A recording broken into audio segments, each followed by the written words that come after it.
when she does get the point is when it matters. Good job. Come around here with me. Nicely done. And hold. Good. And I'd like for just to be able to wait here for a moment. Good job. All right, Missy. At those of you who saw her earlier, you can see we have a much different horse. Go.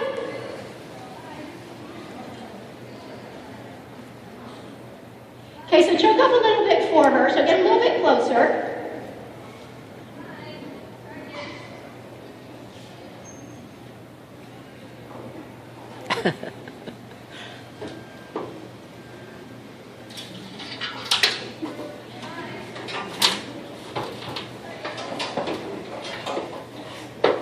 Leave it there. We're just going to leave it there. We'll work it again, but I like that she didn't come back to me, so go ahead and end it there. I'll bring you your lead rope. I think that that's a good place, and before she anticipated coming back to me. So we got a chance to, wherever we end, tends to be a point where they remember. So we're drawing a lot of attention to that last activity. So by feeding her and giving her a good magnitude reinforcement for going home with that and going back to get saddled up. So keep feeding her on the way out just to kind of give her a little extra reinforcement. Good. So it can actually kind of draws a lot of attention to that last behavior. We want that last behavior to be with you, not necessarily with me, which she's a little predisposed to.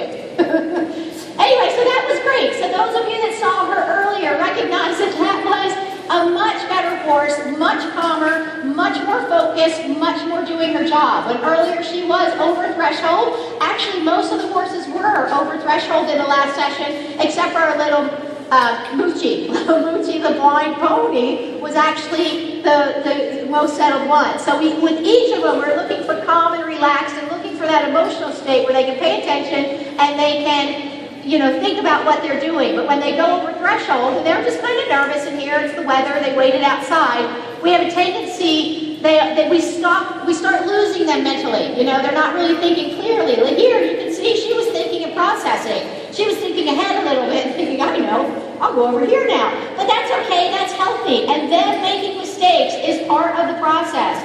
So if she gets to try the wrong thing and it doesn't work, and try the wrong thing and it doesn't work, she gets to start to rule that out and realize this isn't working for me. And then when she gets to the point, it helps her to figure it out. So allowing them to make choices is huge. What we're starting to do, she's really starting to learn to be a problem solver. So now she's having to think, wait, there's an answer and I don't know what it is. And we can help them to enjoy and love the learning process when we utilize positive reinforcement. Training, what is actually in it for your horse? I mean, what does your horse get out of it? Typically, it's not a lot. I mean, we have the release of pressure, but we created completely her decision and completely her choice. So if she feels worried or put off by it, she can go around the jump. Nothing's going to happen. She just won't get reinforced for that one. And pretty soon, we can teach them to like the things that the different elements of their life or their job or whatever it might be. So it's really important that we can help them to become interested in learning and liking the learning. And it's not hard to do when you put positive reinforcement in it or something that they value. So it's everything from, like I said, I've worked with Olympic level dressage, eventing, and show jumping, and then also international driving champions. So we worked with that level where we have really high caliber horses, but worked with backyard and everything in between. So it's really not limited. Today have learned their training through traditional means. So it's hard, so that was excellent. You saw Amelia give him a reinforcement. He stopped, he got his reinforcement, and then she asked him to walk on.